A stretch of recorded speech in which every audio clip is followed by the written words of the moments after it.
कहानियों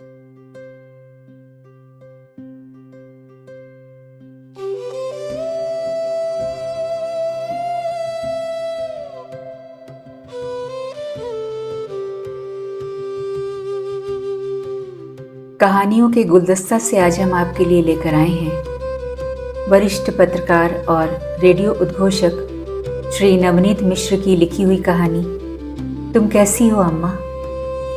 कहानियों का गुलदस्ता, स्वागत है आपका। कहानी हर पल जहां दिल को छू जाएगा। पूज्यनीय अम्मा, सादर चरण स्पर्श। तुम्हारी चिट्ठी पिछले हफ्ते मिली थी। जानकर चिंता हुई कि तुम्हारी तबीयत ठीक नहीं रहती। डॉक्टर को दिखाया? क्या बताया उन्होंने? अब क्या हाल है तुम्हारा अम्मा? आज 11 अप्रैल है। आज मुझे यहाँ आए हुए 3 साल पूरे हो गए, लेकिन अभी भी लगता है जैसे 3 बरस पहले कोलकाता से नानक कौड़ी नाम का हाहा पानी का जो जहाज मुझे लेकर पोर्ट ब्लेयर के लिए रवाना हुआ था, आज तक सी जेट्टी पर उसे जगह नहीं मिल पाई है। 3 बरस हो गए अपने चारों ओर समुद्र ही समुद्र देखते हुए, जिसमें डूबकर मरा तो जा सकता है, तैरकर पार नहीं किया जा सकता। काले पानी की सज़ा काटने वालों के लिए बनाई गई जेल की दीवारें भी इसलिए बहुत ऊंची नहीं उठाई गई थी क्योंकि चारों ओर 1000 किलोमीटर तक सिर्फ समुद्र ही समुद्र है। तुम तो जानती हो, मैंने इससे पहले कभी एक रात या एक पूरे दिन से ज़्यादा समय की यात्रा कभी नहीं की थी। अपने भारत के नक्शे में नीचे दाहिनी तरफ जो छोटे छोटे धब्बे जैसे दिखाई देते हैं, वहाँ तक पहुँचने के लिए 4 दिन का सफ़र करना पड़ता है। ये जानकर दहशत सी हुई थी। पानी के जहाज के बारे में सिर्फ सुना ही था। उस पर सवार होने के बाद देखा कि वो तो जैसे समुद्र की लहरों पर बसाया गया कोई चलता फिरता मोहल्ला था। अगले दिन मेरा डर कौतूहल में बदल गया। तुम्हारी बहू के लिए समुद्र या समुद्री जहाज़ में कुछ भी नया नहीं था।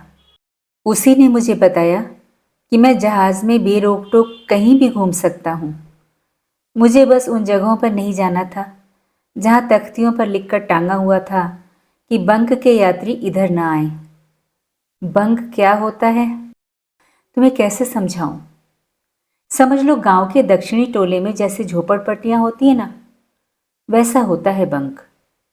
लेकिन गांव में तुम दक्षिण टोले की तरफ भला कहाँ गई होगी?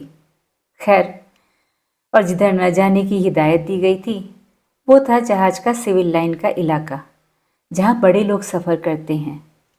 सिविल लाइंस की तो याद होगी तुम्हें, जहाँ कुत्तों और हिंदुस्तानियों को अंग्रेज़ घुसने तक नहीं दिया करते थे। जहाज़ में तैरने के लिए बड़ा सा तालाब, सिनेमा घर, मन बहलाव के लिए तंबोला, धोबी घाट, सभी कुछ तो था। लेकिन ज़रा देर बाद मेरा मन उचाट होने लगा।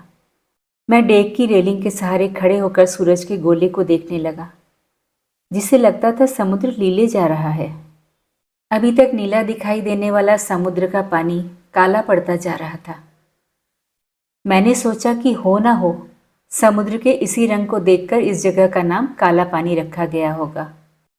जहाज द्वारा समुद्र को चीरे जाने के कारण बनने वाला सफ़ेद झाग मुझे घर के चौके में उबल रही कढ़ाई से गिरते दूध जैसा लगने लगा। जहाज चलते हुए जो डोल रहा था, उससे लगने लगा जैसे खलिहान के सामने नीम के पेड़ पर पड़े झूले पर बहुत देर से बैठा हूँ और बाबूजी अभी कहीं से पुकारेंगे, भैयू बस बहुत हो चुका झूला, अब चलो घर के अंदर। मगर अब घर कहाँ था? घर को तो पीछे छूटे 2 दिन बीत चुके थे। मैं शाम के समय रोने का अशगुन नहीं करना चाहता था, लेकिन तभी अंग्रेज़ी और टूटी फूटी हिंदी में ऐलान किया जाने लगा कि बंक के यात्री खाना खाने के लिए चलें। बंक के यात्रियों को सिविल लाइंस पर रहने वाले केबिन के यात्रियों की तरह आग्रह करके नहीं खिलाया जाता।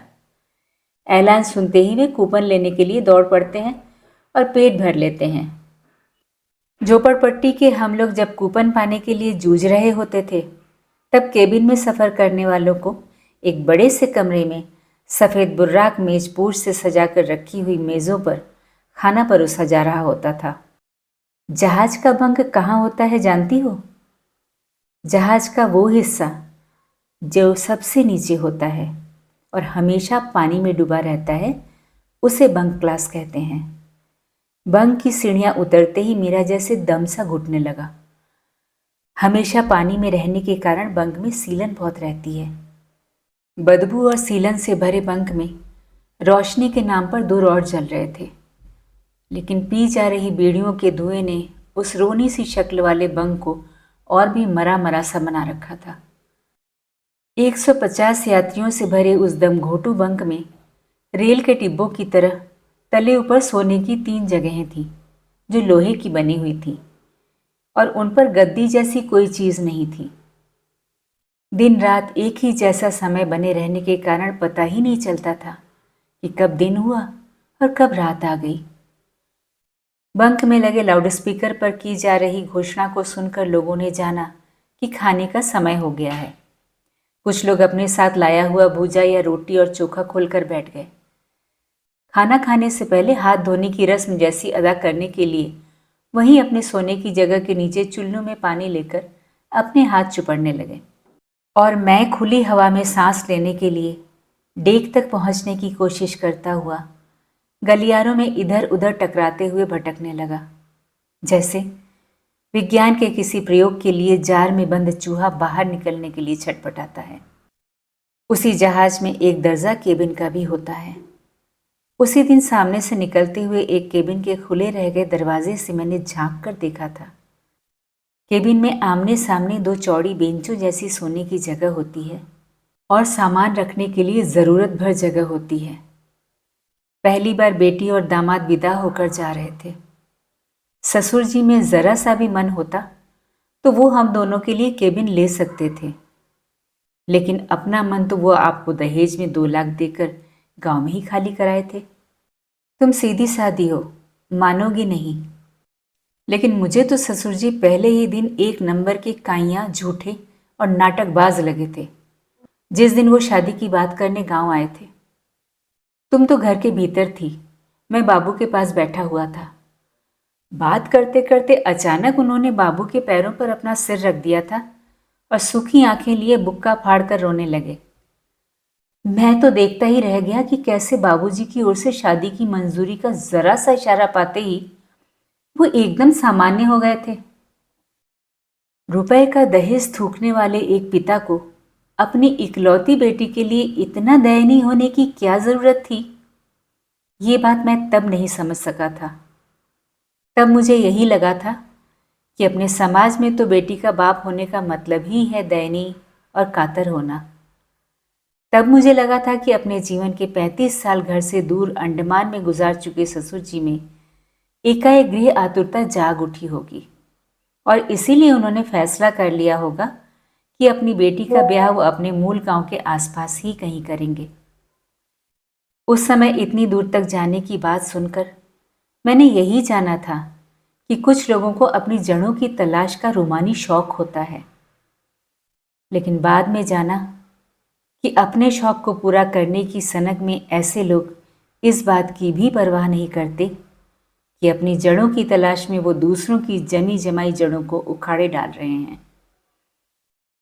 लेकिन ब्याह के अगले साल ही पता लग गया कि बेटी को गांव के पास ही ब्याहने के फैसले के पीछे घर लौटने की आकुलता जैसी कोई चीज़ नहीं थी। अंडमान में उनकी लड़की से शादी करके किसी लड़के को क्या फ़ायदा मिलता? ससुर जी ने कोशिश तो बहुत की कि पोर्ट ब्लेयर में ही कोई लड़का मिल जाता, लेकिन ये एक लाभरहित संबंध होता जिसके लिए कोई राज़ी नहीं हुआ। ससुर जी अपनी कंपनी बंद होने से पहले ही अपनी बेटी के लिए कोई ऐसी व्यवस्था कर देना चाहते थे कि उसे लगी लगाई सरकारी नौकरी छोड़कर पोर्ट ब्लेयर से बाहर न जाना पड़े। ब्याह के अगले साल ससुर जी की कंपनी बंद हो गई। पीएफ मुआवजे की मोटी रकम और यहाँ की प्रसिद्ध पेडॉक लकड़ी से बने सुंदर फर्नीचर के साथ हर्षवर्धन जहाज के सिर्फ 2 आदमियों के लिए बने एयर कंडीशन डीलक्स केबिन में लद कर ससुर जी सासू जी को लेकर गांव लौट गए। अपनी जड़ों की तलाश में जहाँ उन्होंने यहाँ की कमाई से कई एकड़ ज़मीन खरीदी थी, मकान और दुकानें बनवाई थी, उनके सारे खेल में मेरे भाग्य में आया ये काला पानी। ससुर जी जब शादी की बात करने आए थे तब उन्होंने एकदम झूठ कहा था कि मुझे अंडमान में आते ही नौकरी मिल जाएगी। सच तो ये है अम्मा कि मुझे यहाँ नौकरी कभी भी नहीं मिलेगी। लेकिन एक बात तो बताओ, क्या जो लड़के नौकरी नहीं करते वे अपनी माँ के बेटे नहीं होते? अगर मुझे वहाँ नौकरी नहीं भी मिलती तो क्या मुझे अपने अम्मा बाबू के साथ रहने का भी अधिकार नहीं था? तुम्हें मेरी नौकरी की ऐसी पड़ गई, मगर क्या इतनी ज़रूरी होती है नौकरी? फिर मन को समझा लेता हूँ कि अगर तुमको या बाबू को असलियत मालूम होती तो तुम लोग इस रिश्ते के लिए कभी तैयार नहीं होते। 3 वर्ष पहले आज के दिन जब मैं यहाँ उतरा था तो ऐसा लगा था जैसे मैं पत्नी को नहीं, पत्नी मुझे ब्याह कर अपने घर लिवा लाई है। जैसे किसी दूसरे शहर गई नई ब्याहता के लिए घर घर के लोग, सड़कें, बाजार और जगहों के नाम एकदम अपरिचित होते हैं। मेरे लिए भी सब कुछ अनजाना था। बस चिड़िया टापू, बम्बू फ्लैट और माया बंदर जैसे कुछ नाम थे मुझ में उत्सुकता जगाने के लिए, और शैतान खाड़ी और बदमाश पहाड़ जैसे कुछ नाम थे मुस्कुराने पर मजबूर होने के लिए। जिधर भी निगाह उठती नारियल, ताड़, झाऊ और सुपारी के ऊंचे ऊंचे पेड़ सिर ऊपर उठाए खड़े दिखाई देते, और उनके बीच मैं था, दबा, सहमा, सिर झुकाए, सरसों के खेत और तुम्हें याद करता हुआ। रात को आसमान में चांद और तारे देखता तो सोचता कि गांव में आजकल गर्मी के मौसम में छत पर सबके लिए लाइन से लगाई गई चारपाइयों पर लेटे तुम सब भी यही चांद और तारे देख रहे होंगे। जी में एक हुक सी उठती, आसमान की ओर मुंह उठाकर जोर से चीखने का मन करता। गोलू का चेहरा हमेशा आंखों के सामने रहता है। क्या अब भी वो चौके से शक्कर और डिब्बा अपने पीछे इस तरह छिपा कर भागता है कि उसके इस छिपाने को सब लोग आराम से देखते और हंसते हैं? तब तक 2 ही महीने बीते थे कि मेरी सास को मेरा घर पर बैठे रहना खलने लगा। आपकी बहू के स्कूल में गर्मी की छुट्टियां खत्म हो चुकी थी। मेरी उसके साथ ठीक से जान पहचान भी नहीं हो पाई थी। इतने दिन तो मेरा सारा समय उबने और तुम सबकी याद में अकेले सड़कों पर टहलते हुए छिप छिप कर रोने में ही निकल गया था। मैं उसके स्कूल से लौटने की प्रतीक्षा में सवेरे से दोपहर तक इस कमरे से उस कमरे में बेकारी उठता बैठता और टहल टहल कर अपनी टांगें दुखाता रहता। मेरे सामने उदास समय का एक बड़ा पहाड़ आ खड़ा हुआ था, जिससे अपना सिर टकरा टकरा के मैं लहूलुहान हो रहा था। एक दिन ससुर जी फैक्ट्री जा चुके थे।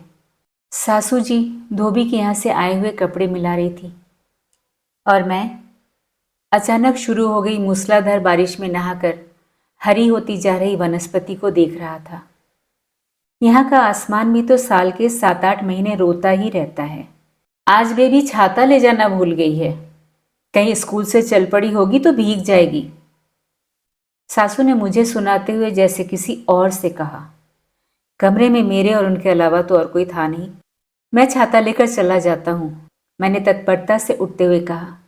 इंसान को खुद ही सोचना चाहिए, सास जी ने कहा और कमरे से निकल गई।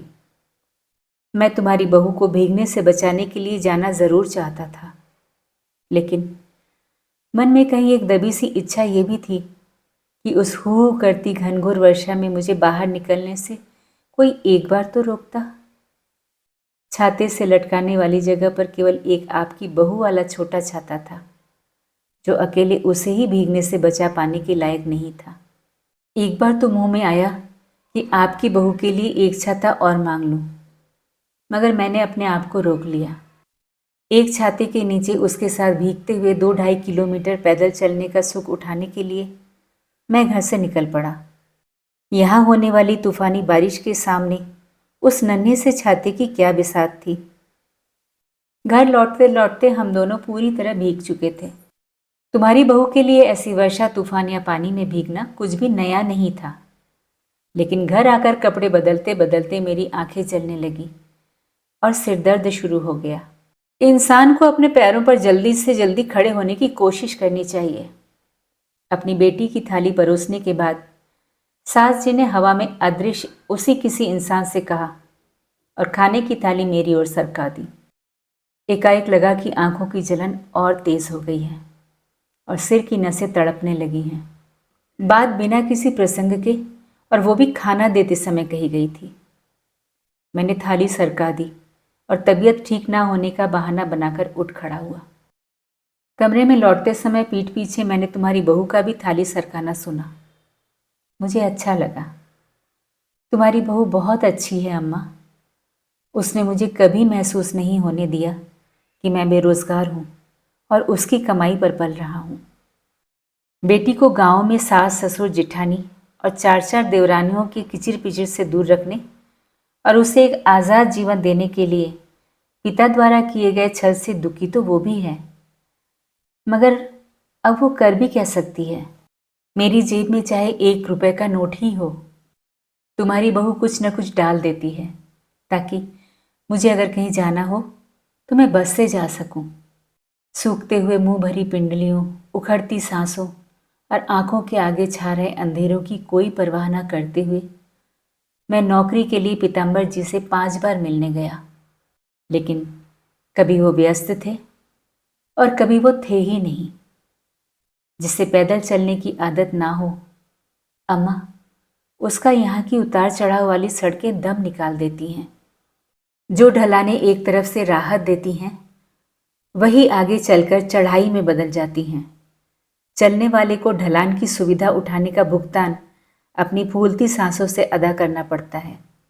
बाबू ने गांव की पाठशाला के अपने उस शिष्य के लिए जो चिट्ठी भेजी थी, वो एक दिन इसी आने जाने में बरसात में भीग गई और उसकी स्याही कई जगहों पर फैल गई। अभी पिछले महीने पीताम्बर जी से मिलना हो सका। मैंने देखा है अम्मा कि किसी पद पर पहुंच जाने या पैसे वाला हो जाने के बाद ज़्यादातर आदमी फिर आदमी नहीं रह जाता। मैंने उन्हें बाबूजी के बारे में बताया कि मैं उनका बेटा हूँ और ये बताते हुए कि अब वो नहीं रहे। बाबू की पानी से भीगकर लुगदी सी बन गई चिट्ठी उनकी ओर पढ़ाई। पीताम्बर जी ने हल्की सी ओहो की। समझ में नहीं आया कि उनके मुंह से ओहो अपने गुरु के निधन के समाचार पाकर निकली या चिट्ठी की बुरी हालत देखकर। हाथों के कहीं और व्यस्त होने के समय महिलाएं जैसे अपने पल्लू को गिरने से रोकने के लिए उसे अपने कंधे पर दबाए रखती हैं। मेरी बात सुनते ही पीताम्बर जी टेलीफोन का रिसीवर अपने कंधे पर दबाए रहे। अपनी डायरी से देख देख कर एक हाथ की उंगली से वो टेलीफोन के नंबर डायल करते रहे और हाथ खाली होने पर आलपिन उठाकर दूसरे हाथ में पकड़ी बाबू की चिट्ठी को छेद छेद कर उस पर डिज़ाइन बनाते रहे। मेरी बात सुनते हुए उन्होंने 7 या शायद 8 फ़ोन किए और पिकनिक का प्रोग्राम बनाते रहे। मेरी बात सुने बिना ही अपनी चल रही बातों और ठहाकों के बीच सिर हिला हिलाकर हाँ हाँ का बाज आश्वासन देते रहे। 4 ट्रेड बियर का ऑर्डर देने के बाद उन्होंने फ़ोन रखा और मुझे महमूद गजनवी का उदाहरण देते हुए बताया कि कैसे वो लगातार 16 बार असफल रहने के बाद 17वीं बार में सफल हुआ था। और इस सब के बीच बाबूजी की चिट्ठी बुरी तरह छेदी जाती रही। बाबू ने वो चिट्ठी अपने न रहने के कितने दिन पहले लिखी थी। अम्मा, मैं यहाँ नौकरी पाने की कोई भी शर्त पूरी नहीं करता। आपकी बहू की तरह मैंने अंडमान में 10 साल तक पढ़ाई नहीं की है। मेरे ससुर बांग्लादेश, केरल या बर्मा से यहाँ आकर बसे सेटलर भी नहीं हैं जिनकी बेटी से ब्याह करने का लाभ मुझे मिलता। मेरे ससुर अगर सन 42 से पहले अंडमान आ चुके होते तो उनके दामाद की हैसियत से मुझे तुरंत नौकरी मिल गई होती। मगर अम्मा, तब ससुर जी गांव की तरह मुंह भी क्यों करते? यहीं उनको मकान, दुकान और खेती रोजगार वाला कोई भी लड़का घर बैठे मिल जाता। बीवी के पिता की बदौलत उसे नौकरी भी मिलती और ठाठ से अपना घर और रोजगार भी देखता। अब ये तो मैं मान नहीं सकता कि इतने बरस अंडमान में रहते हुए ससुर जी को इन कड़े नियमों और अपनी स्थिति का पता नहीं रहा होगा। हाँ, इन कड़े नियमों की मोटी दीवारों में कुछ पोली जगह भी लोग बताते हैं। कहते हैं कि कुछ लोगों ने उन दीवारों में सेंधें काटी हैं। लेकिन मुझे तो ऐसी किसी पिलपिली जगह के बारे में पता भी लग जाए तो वहाँ सुराख करने के लिए जिस औजार की ज़रूरत होती है वो मेरे पास कहाँ है। जब तक ससुर जी यहाँ थे तब तक जैसा भी था, खाने पीने और मकान वगैरह की चिंता से हम दोनों मुक्त थे। पर उनके गांव लौट जाने के बाद मकान का किराया, खाना, कपड़ा और सारा खर्च तुम्हारी बहू की तनख्वाह से ही चल रहा है। शादी होने से पहले नौकरी करते हुए तुम्हारी बहू ने जो रुपए जोड़े थे उसमें से 5,000 लेकर मद्रास गया था एक इंटरव्यू देने। कुछ नहीं हो सका और उसकी वो गाड़ी रकम भी पानी में डूब गई। इसी रंग भरी एकादशी को तुम दादी भी बन गई, उतनी ही चादर में ढकने के लिए एक और शरीर। आपका पोता अगर गांव में पैदा हुआ होता तो आप कितने उछाल से उसकी छट्टी और अन्नप्राशन करती। लेकिन हमने यहाँ कुछ नहीं किया। मैंने और तुम्हारी बहू ने अन्नप्राशन वाले दिन इंदिरा गांधी की छाप वाले 1 रुपए के सिक्के से भगवान के सामने मुन्ना को खीर चटाई और देर तक रोते रहे। हम जॉर्ज पंचम के चांदी के सिक्के या सोने की गिन्नी से खीर न चटाए जाने पर नहीं रो रहे थे। हम बाबू के ना होने पर रो रहे थे। मुन्ना के इस दुर्भाग्य पर रो रहे थे कि इस मांगलिक अवसर पर तुम हमारे साथ नहीं हो। वैसे अब मैं बहुत कम रोता हूँ। जिन बच्चों को बचपन में ज़रा ज़रा सी बात पर या कभी अकारण ही पीटा जाता है, फिर वो धीरे धीरे मार पड़ने पर भी रोना बंद कर देते हैं और बेशर्मी से हंसते रहते हैं। मैं भी वैसा ही मोटी खाल वाला बेशर्म और गब्बर बच्चा बन गया हूँ। मुझे ये अंडमान या कोई भी कितना पीटेगा, भैया से कहना कि कुछ हो जाने पर मुझे तार ना भेजा करे। तार मेरे लिए सिर्फ संदेश नहीं लाता, वो मेरी बेबसी, तड़प और छटपटाहट को आवाज़ लगाकर जगाता हुआ आता है, जिसे मैं सहन नहीं कर पाता। माँ, उनसे कहिएगा कि बस एक कार्ड डाल दिया करे जिससे कि खबर मिल जाया करे। कुसुम जीजी वाले जीजाजी फिर आए या नहीं? क्यों छोड़ दिया उन्होंने जीजी को? इतनी शांत, सुशील और पढ़ी लिखी है कुसुम जीजी, कितना दुख पा रही है। कभी कभी सोचता हूँ कि कुसुम जीजी वाले जीजाजी को मेरे ससुर जी का दामाद होना चाहिए था। कभी कभी जी में आता है कि मैं भी जीजाजी जैसा हो जाऊं और सबको छोड़ छाड़ कर भाग जाऊं।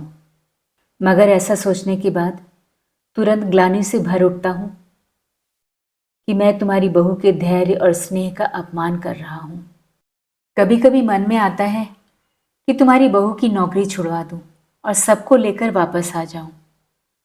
मगर फिर सोचता हूं कि किस बूते पर, किस आश्वासन पर उससे लगी लगाई नौकरी छोड़ने को कहूं। और सच बात कह दूं तो बुरा मत मानना अम्मा, तुमने भी तो मेरे साथ कुछ अच्छा नहीं किया। ससुर जी जब शादी तय करने के बाद चले गए थे तो क्या बाबू ने तुमको नहीं बताया होगा कि बेटू को कहाँ और कितनी दूर जाना पड़ेगा? तुमने मुझे रोकने के लिए कुछ क्यों नहीं किया?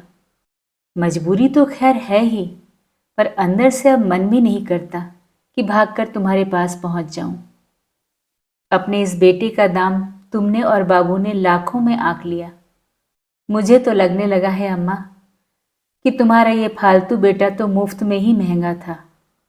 वैसे भी नौकरी मुझे यहाँ मिलेगी नहीं, और केबिन का टिकट लेकर जितने रुपए मैं घर आने में फूकूंगा उतने में तो मुन्ना 2 साल का दूध पी लेगा।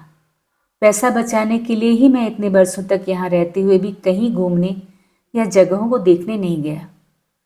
मैं जॉली बॉय नहीं गया। लोग कहते हैं कि समुद्र के अंदर दिखाई देने वाला कोरल का परी संसार बसा हुआ है।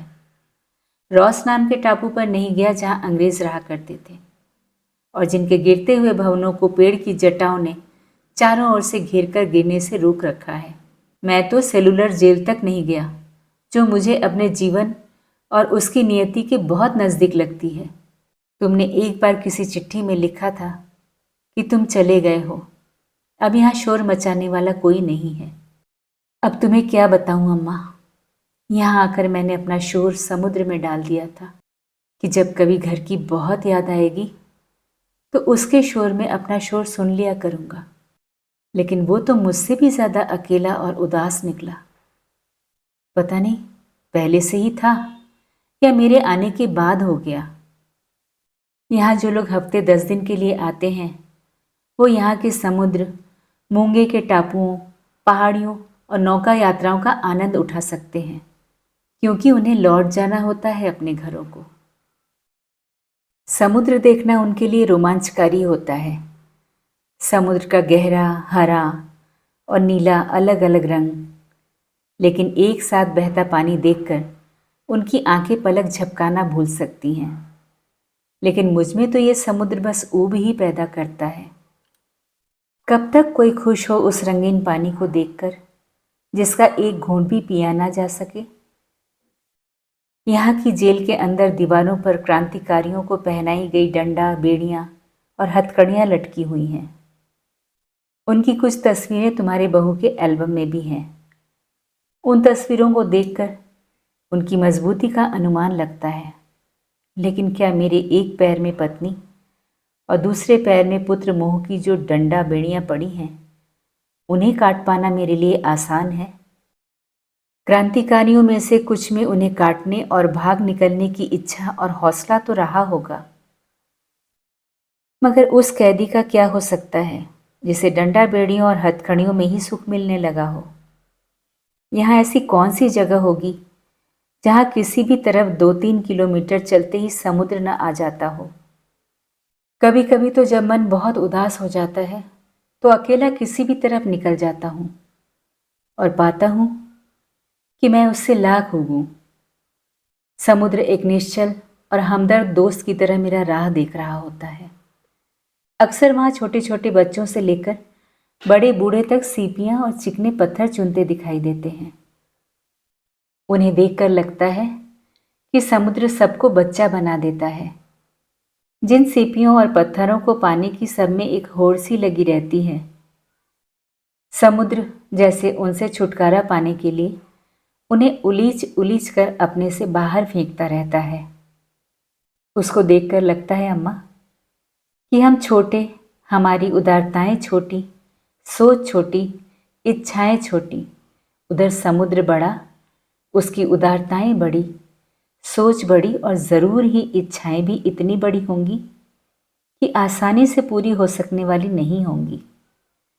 मुझे कभी कभी लगता है कि खुद इतना अकेला और उदास होने पर भी मेरे पास पहुंचते ही मेरी हालत देखकर और भी दुखी हो उठने वाला मेरा ये सच्चा दोस्त अपना दुख भूलकर कैसे मुझे सांत्वना देने के लिए, अपने खारे आंसुओं से मेरे पांव सहलाने के लिए दौड़कर आगे बढ़ाता है। समुद्र को देखकर कभी कभी लगता है जैसे वो भी अपनी अम्मा और अपने गांव को छोड़कर आया है। उसको देखकर लगता है जैसे यादें उसे लगातार मत्ती रहती हैं, जो उसे एक पल भी चैन नहीं लेने देती। अभी देखो तो लगता है पछाड़ खाती एक लहर अभी किनारे आ लगी है, अब उसे कुछ आराम मिल जाएगा।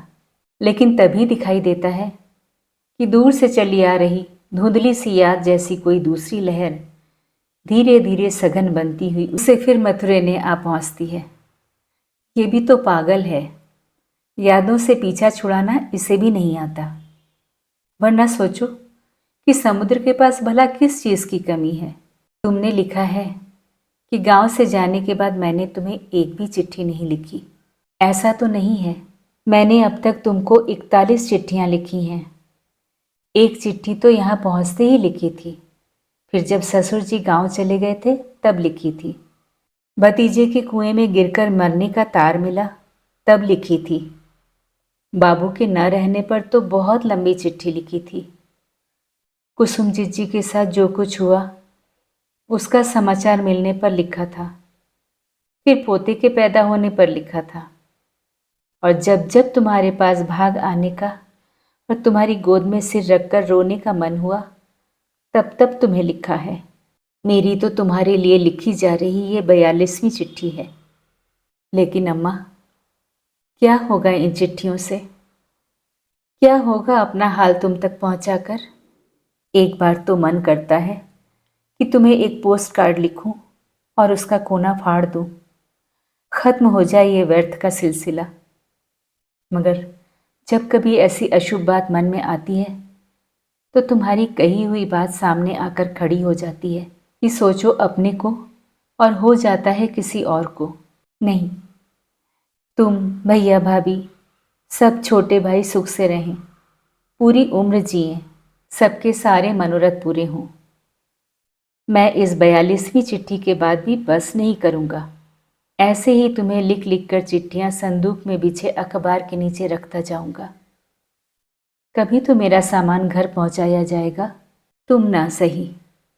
घर का कोई और तो मेरा सामान कभी खोलकर देखेगा ही। अभी आप सुन रहे थे नवनीत मिश्र जी की लिखी हुई कहानी तुम कैसी हो अम्मा। वाचिका थी जया भट्टाचार्य।